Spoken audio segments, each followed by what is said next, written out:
So if you've got one of those automatic fans that in your RV, you know, it's got the remote control and you can lift the louver up and down via the remote control, sometimes you're going to run into some problems and it's not going to actually work.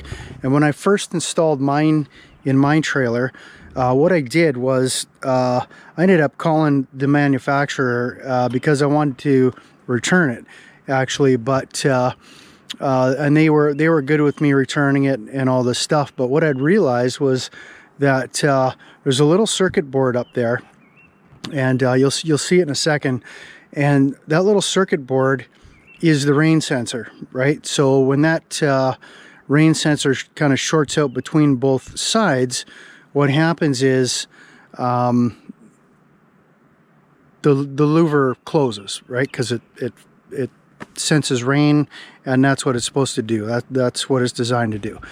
But the problem is that with our rain, sometimes we got kind of a little bit of crud and stuff in there, and what happens is you'll get a little bit of residual film on top of that particular circuit board. And what we need to do is clean that off, and you know, using a non-abrasive type of thing. I just used a small 3M cloth that I had, easily just scraped it away, rubbed it back and forth a few times, dried it off with a paper towel, and voila, I mean, it's fixed. So I'm going to show you that right now, and I'm just going to show you how easy it is to fix that. I don't know what the deal is, you know, but when you got an RV, sometimes you just need to be able to fix things, and I hope this one works for you too.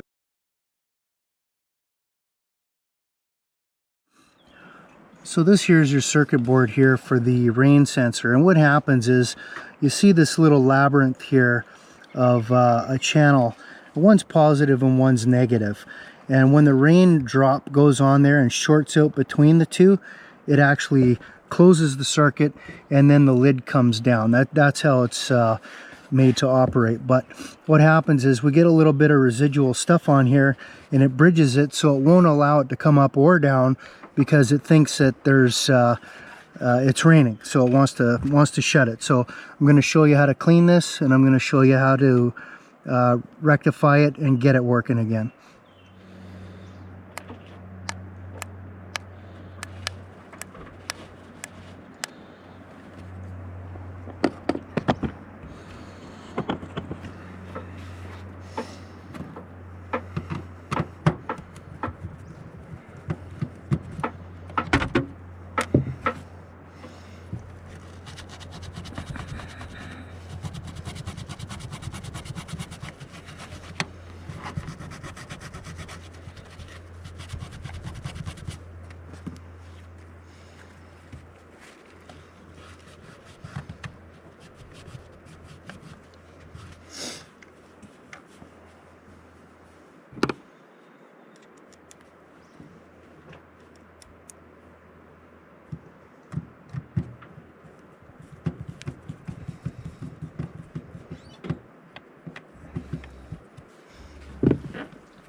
Okay, so after we have cleaned and this strip here has completely dried, you'll see that we've fully got function again for our uppy downy thing here.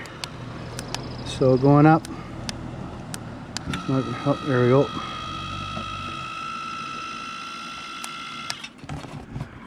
Job complete.